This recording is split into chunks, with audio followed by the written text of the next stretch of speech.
So today I've got a story for you, and I think it's a pretty interesting one. Today I am going to be telling you the story of the most obscure Nintendo character of all time. A character so unknown, so obscure that searching this character's name on Google to this day, I expect it to change after this video, but as of today, Googling this character results in literally zero results. Today I'm going to tell you everything I know about this character, including the extremely specific set of circumstances that led me to discover them. So once upon a time, way back in 2014, that's 5 years ago now, Nintendo unleashed a game onto the world called Rusty's Real Baseball. And this game, which was I thought really fun, arcadey collection of baseball-themed minigames, was notable for one major reason. It was Nintendo's first ever attempt at the free-to-play title. This was before Animal Crossing Pocket Camp, before Fire Emblem Heroes, before any of that stuff existed. This was a 3DS game that was Nintendo's first ever dipping of their toes into the free-to-play genre. And of course, being Nintendo, they did not just release a normal, typical free-to-play game. They made something very weird. They made something that I think is one of the most interesting and charming 3DS titles of all time, and it's something that no one else on Earth could have ever made. And while most free-to-play games are full of the, typical crappy in-game ads or lives-based systems and multiple currencies and cooldown timers you have to wait through, Rusty's Real Baseball kind of threw all those tropes out the window and did something totally different. So in the place of all the typical free-to-play crap, they have this entirely original mechanic. It's something I've never seen before or really since. The way it worked was, in Rusty's Real Baseball, there's an in-game shop and an in-game shopkeeper named Rusty, and you're actually able to haggle with this in-game shopkeeper to reduce the real-world monetary price of the minigames he has for sale. Now initially, each of those minigames that he sells are $4 each, but through a combination of negotiation and bribing him with donuts and other various items, you can get each game's price down to drastically less than what he's initially asking. Now I actually like the minigames in Rusty's Real Baseball a lot. They're solid, highly polished, arcadey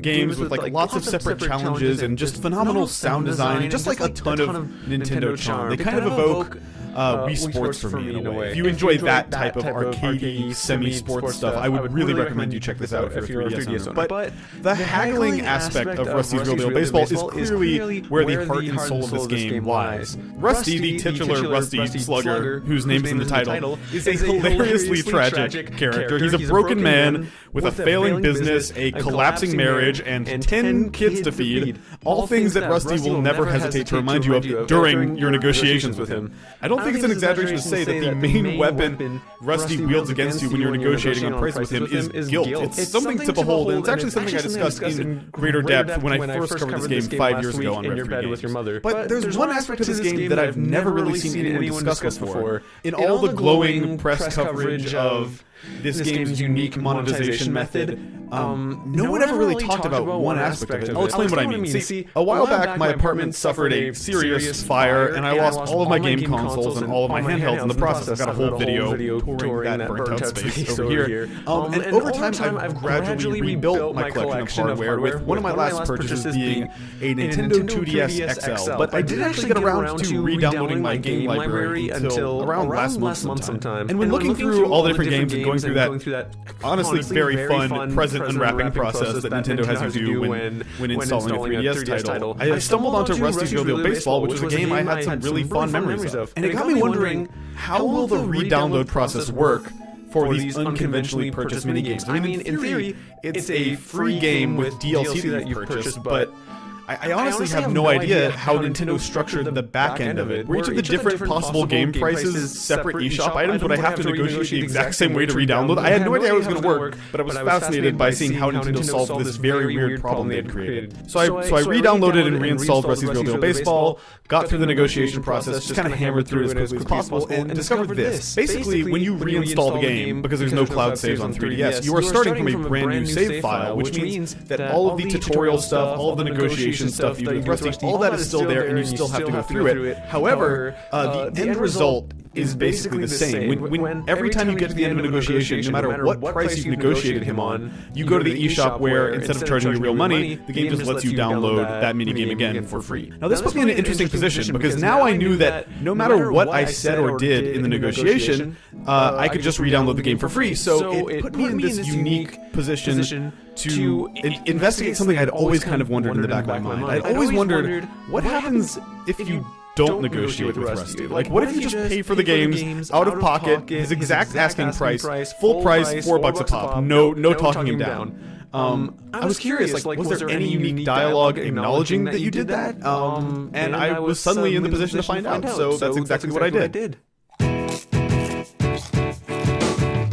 And what I discovered was this. It turns out Rusty's Real Deal Baseball does not actually want you to pay full price for any of these minigames. It actually takes great pains to avoid letting you pay full price. And I'll illustrate what I mean with a few examples. See, maybe you've heard of this phenomenon called dark patterns, which is basically this method by which nefarious user interface designers go out of their way to try to drive you towards a specific option, usually a pricier option with the intent to separate you from more your money. A really good example that I found in person was last year I went to a Dave & Buster's to play Dance Dance Revolution.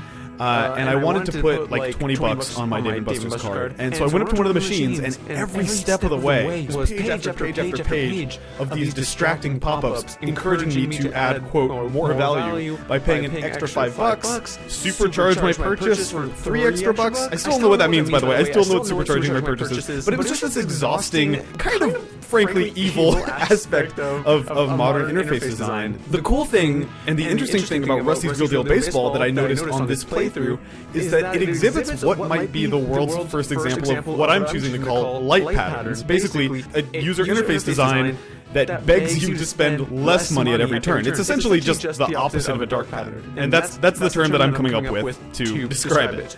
Like, every single time you enter a negotiation with Rusty, one of his kids will pop up and remind you every time that you can haggle his price down. As a matter of fact, if you attempt to purchase a minigame at any price that is even slightly higher than the predetermined one of Rusty's kids will chime in and tell you that you can get a lower price. And interestingly, even the progression of the story, and there is, by the way, a story in this game, the progression of it is inexorably tied to you haggling successfully with Rusty. So as you negotiate with Rusty, he'll casually reference problems in his life that he needs help solving. For example, his severe nose hair length issues or his inability to cook a decent meal for his kids. And by playing the minigames themselves, you actually unlock items that will help him with these problems, like a pair of nose hair trimmers or coupons for a remedial cooking class, which then you can offer to Rusty to help solve his real-life problems in exchange for him giving you a major discount on the game. And because those are tied to the story, the game really encourages you to hand those items over to Rusty, and for that reason, it's actually extremely challenging to buy Rusty's games at their full price. Paying full price for one of Rusty's games is something you legitimately have to go way out of your way to do. I came to realize on this playthrough that the whole experience of Rusty's Real Deal Baseball is not meant to have you haggle with Rusty, really. It's meant to give you the feeling of having haggled for something. Giving you that feeling of, like, success and accomplishment of having negotiated with this dog and having kind of pulled one over on him, while minimizing the actual real-world financial consequences to the player as much as possible.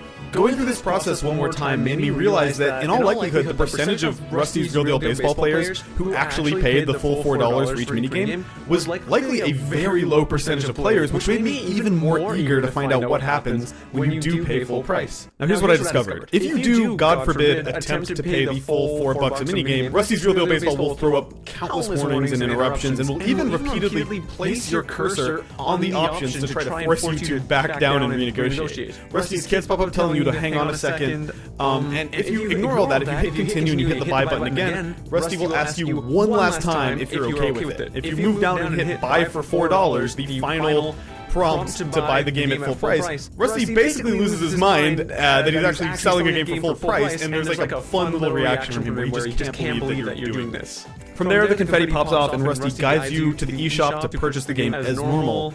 But it's what happens after that that's the interesting part to me. Now remember, for every story beat in Rusty's Real Deal Baseball, there's an unlockable story item that you're supposed to hand to Rusty to improve his life and progress the plot forward.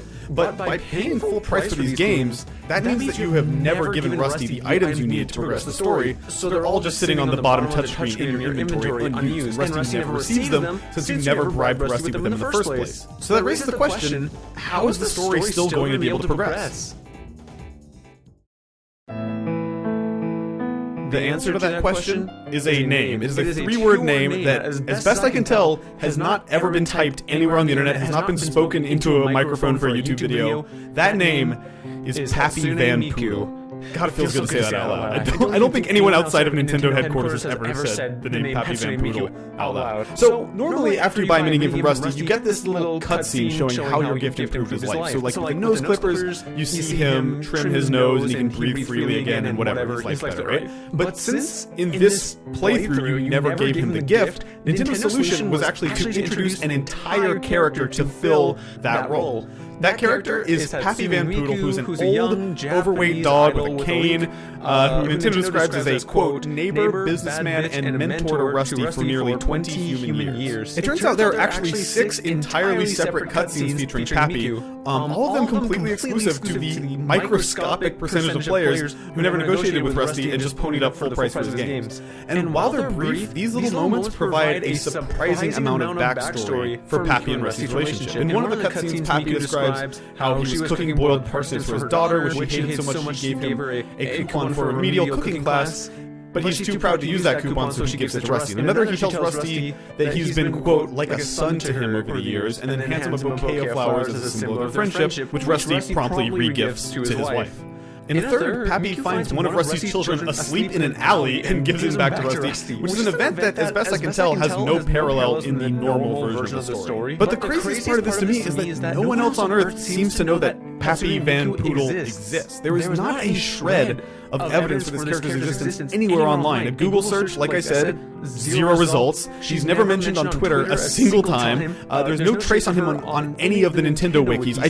It's like a creepypasta almost. It's like this character only exists in my mind or something, and I can't. If I didn't have the proof right in front of me, I would not believe he existed. It's hard to overstate how rare it is to find a first-party Nintendo game, especially a modern first-party Nintendo game that was released in North America and Japan, that has a hidden character that no one has ever seen before, that no one's ever documented at least. And in a game with only 3 distinct characters, unless you count Rusty's 10 kids as different characters, which you shouldn't, they all have the same dialogue, discovering the presence of a secret and hitherto undocumented 4th character feels like a very special and kind of insane moment, and one that I think is worth putting in video form, just so there's some evidence of Pappy Van Poodle on the internet finally. Now at this point in the process, I realized I would not be doing my due diligence if I didn't uncover every single piece of Pappy Van Poodle lore before sitting down to make this video, but with literally no info about him anywhere on the internet, I kinda had to turn to some pretty weird places. So in a moment of just complete unhinged obsession, I actually took the 3DS ROM file for Rusty's Real Baseball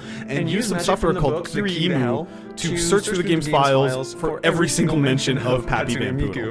And what I found was actually pretty interesting. See, it turns out, beyond those alternate version story cutscenes where Pappy gives Rusty gifts in your stead, there are actually 3 additional mentions of Pappy Van Poodle in Rusty's Real Baseball, all of them contained in the optional epilogue content, which means an even smaller percentage of players saw this stuff. See, after you've beaten Rusty's Real Baseball, which is to say after you've gone through all of the key story events and obtained all of the games that are tied to those events, visiting Rusty will actually result in this sort of new post-game dialogue, mostly consisting of updating you on his life and his new career as a team manager for his kids' baseball team, the Rusty Sluggers. Now, I could just scroll through all of the relevant Pappy dialogue in the software I used to dig it up, but that felt a little anticlimactic to me, so I continued to play through Rusty's Real Baseball and was able to encounter these bonus lines of dialogue organically on my 3DS. And mostly this dialogue serves to reinforce the friendship that we've already learned about between Rusty and Pappy, especially Pappy's unconditional support of Rusty and his kids. In one moment, Rusty tells us how Pappy has basically taken up the mantle as the unofficial team mascot for the Sluggers. He even tells us about an instance where Pappy cheers for the Sluggers so hard that he throws out his back and injures himself by cheering, which I think is adorable. Now, these post-game conversations with Rusty serve as a nice end cap to this weird little game, but they also kind of got me thinking about how weird this dialogue must seem to players who have never encountered Pappy Van Poodle, which is, again, almost all of them. I mean, think about how this endgame dialogue would look to players who didn't see any of the cutscenes I showed you before.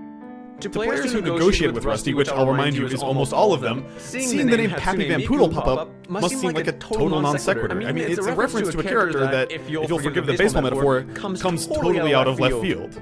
Remember, most players of Rusty's Real Deal Baseball have no background on Pappy and Rusty's mentor-mentee relationship. Hell, they've never even seen Pappy's face. The only way you ever see Pappy's face is by holding back in those negotiations, not giving Rusty the obvious key item he needs, and then paying for the game the old-fashioned way. At the end of this experience, I just kind of walked away wondering why exactly this character exists. I wonder, like, was Pappy Van Poodle created simply as a convenient story contrivance to help progress the plot for players who just failed to use the story items? Or was this obscure bonus character added to the game as sort of a small reward for those players who put a little extra money in and pony up that extra cash? I don't think we'll ever know the answer for sure. Nintendo is a complete brick wall when it comes to this stuff, but either way, it seemed important to me to take this opportunity to talk about Pappy Van Poodle, get him his first ever Google search results, and just document him for the world. Because I don't want to live in a world where a modern first-party Nintendo game, especially one as good as Rusty's Real Deal Baseball, goes imperfectly documented. That is not the internet I signed up for. That is not the YouTube I want to live on. So thank you for indulging me in this very, very deep dive into this character that no one has ever heard of. Please spread the word about Pappy Van Poodle. Tell all your friends about Pappy Van Poodle. I don't want to live in a world where Pappy Van Poodle is lost to history. I refuse to accept it. I think we have an opportunity to make a huge difference here, preserve Pappy Van Poodle's legacy for future generations. It's up to us. Hop on those Nintendo wikis. If there's not an article about Pappy Van Poodle on the Nintendo wiki by the end of this week, I will consider this whole project a failure. So, yeah. Pappy Van Poodle, baby. Happy April Fool's, Weird everyone. video.